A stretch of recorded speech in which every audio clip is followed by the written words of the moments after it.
In our previous lessons, we spoke about the sins of the tongue. Then last week, no, 2 weeks ago, we spoke about sins of the ear. Inshallah ta'ala, today we will start talking about sins of the hands. Among the sins of the hands are to cheat by giving less than what is agreed upon when measuring by volume, by weight, or by arm length. So this means for example, when the person buys something, he makes sure he gets exactly what he is paying for. Let's say this person is paying for a kilo of apples. He makes sure that he is receiving a kilo of apples. However, when he is selling, he shortchanges the buyer. He cheats the buyer. He takes the money for a kilo, yet gives the buyer less than a kilo amount. And you've probably have heard of such people. You have seen such people. SubhanAllah, there are these people who nowadays have a business, whether it is selling fruits or vegetables or clothing, and they shortchange the buyer. They cheat the buyer by making the buyer believe that they are giving them the amount that they're paying for, yet in reality, they are giving less than what the buyer has paid for. SubhanAllah, they probably think that they are saving themselves a few dollars or so, but in this deed that they are doing, they deserve the punishment for that. SubhanAllah. Also, among the sins of the hands is to steal, which means to take the belongings of another person stealthily. So, to steal in a way that the other person does not see that, in a way that the others are not aware that they are stealing from them. And this for sure is sinful. Now, when is there a punishment, a prescribed punishment for that? And again, we have spoken in our previous lessons that there are prescribed punishments for particular sins in the religion of Islam. And we said that for sure there is wisdom behind these punishments. So we do not object to these punishments. We do not say that they are unjust or that they are cruel. No.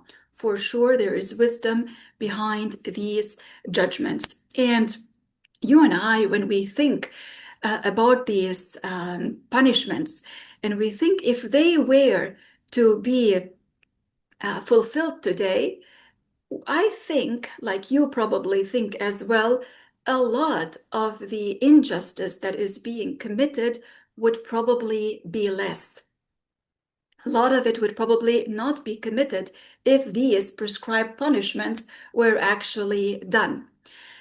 But as we said also, these would be done by the caliph. And today there is no caliph, okay? So it is not up to you or to me to fulfill these punishments. No, these would be done by the caliph, and today there is no caliph.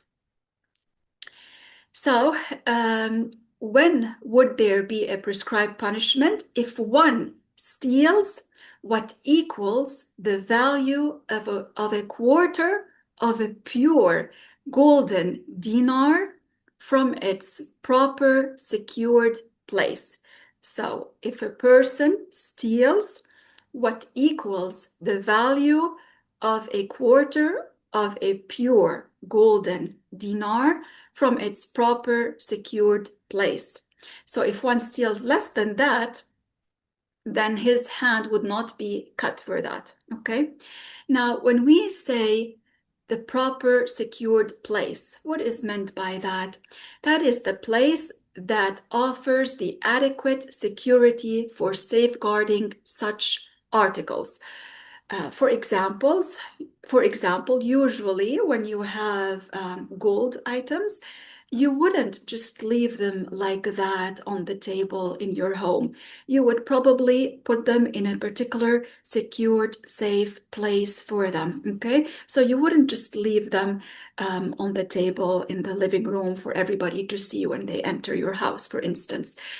So if these conditions were not there, then this person's hand would not be cut off. So if the person steals what equals less than the value of a quarter pure golden dinar, if they steal what is less than that, then their hand would not be cut off. And if it was not in its proper secured place, then the hand would also not be cut off. So in case they do steal that from its proper secured place, what is then the punishment? The first time this person does that, the right hand is amputated from the wrist. Okay, the right hand is amputated from the wrist. And of course, they do something so that the bleeding stops, okay, because the person is not killed for that. So they would do something for the bleeding to stop.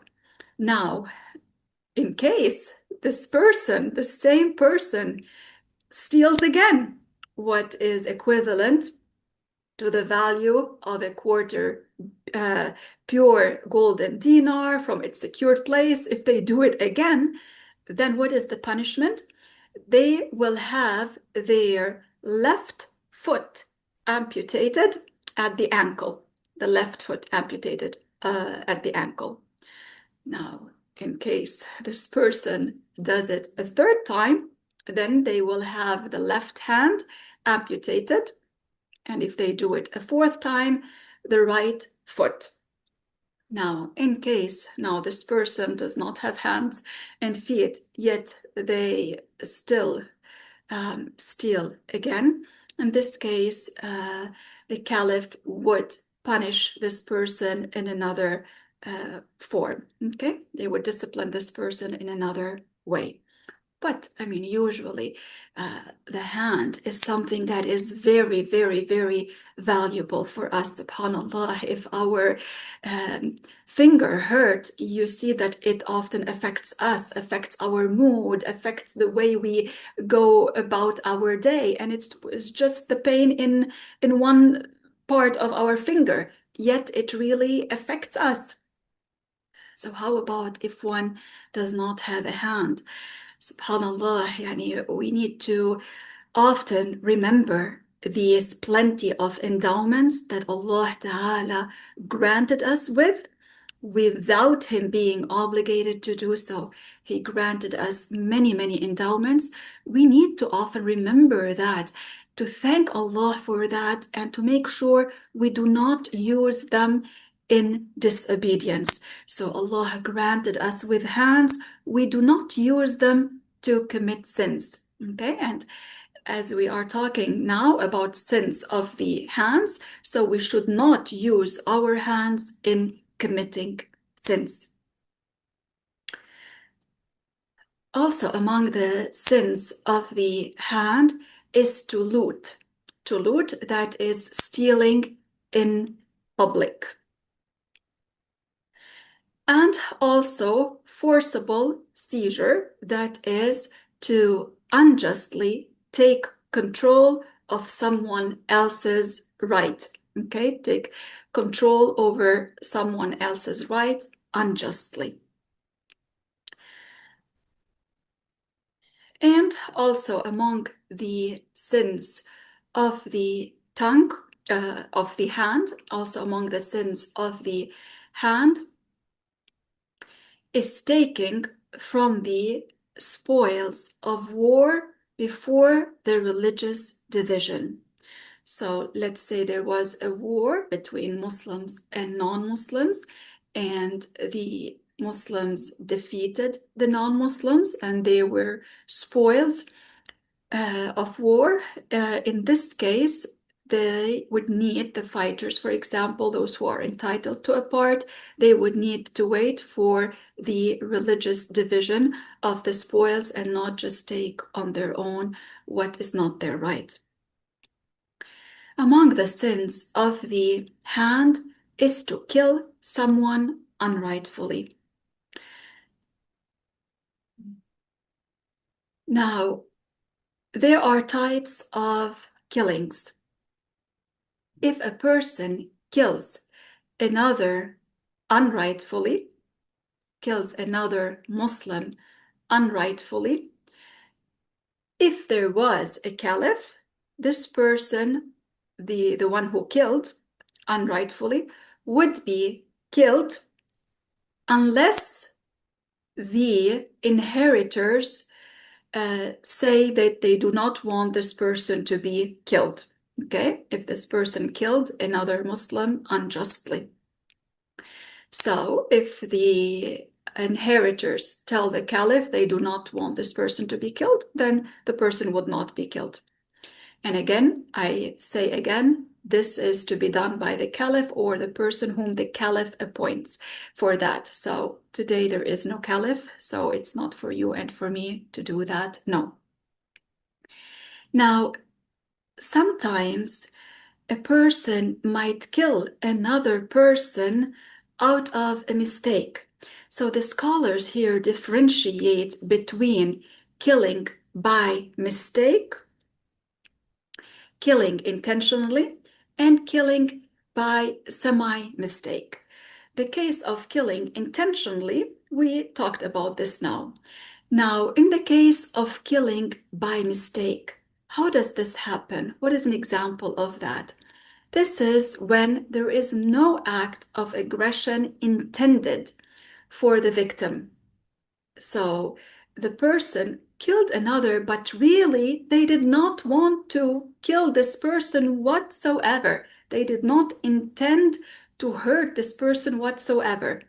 For instance, if a person is out in the wilderness and they want to shoot, let's say, an animal, and they were aiming at an animal, but then suddenly, a person crossed in front of them and they hit the person by mistake. In this case, they did not intend to hurt that person whatsoever. So this is then killing by mistake. In this case, the person would not be killed for that, okay?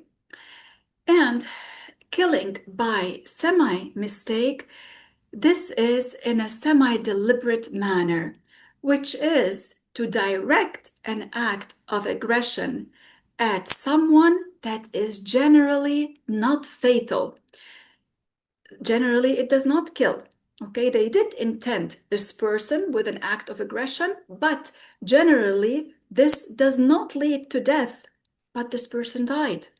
Okay, so they did intend to do something to this person, but with something and in a place that usually does not lead to death. But it happened that this person died. So this is then referred to as semi-mistake.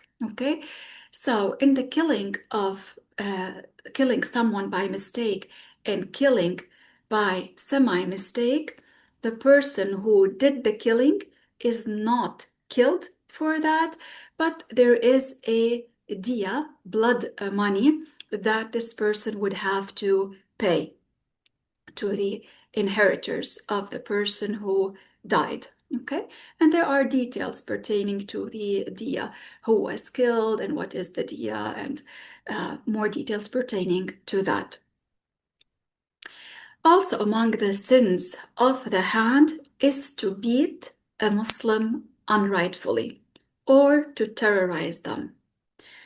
Subhanallah, yani, to beat a Muslim unrightfully, this is sinful. It is not allowed. To terrorize a Muslim unrightfully, this is not permissible. Yet we see many people around us hurting other Muslims unjustly. So this is not permissible in the religion. Subhanallah.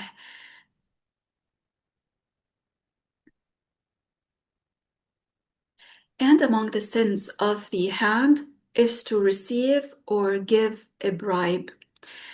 The bribe in this context that we are talking about means money that is given to another person to establish what is unjust and to prevent what is just.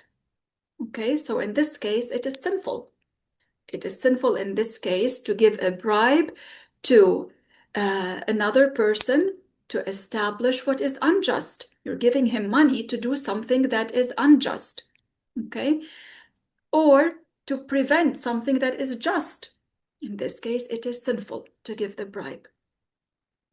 Now, on the other hand, if a person gave a bribe in order to ward off an injustice, in this case, it is permissible to give that because he wants to ward off an injustice that somebody wants to commit towards him. Okay, somebody wants to commit an injustice towards this person, so he is paying the bribe to have that injustice not be done to him. Or he has a right. He has a right to something, and they are not giving him his right unless he pays money.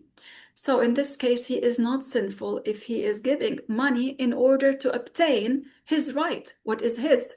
So in this case, then he would not be sinful for that.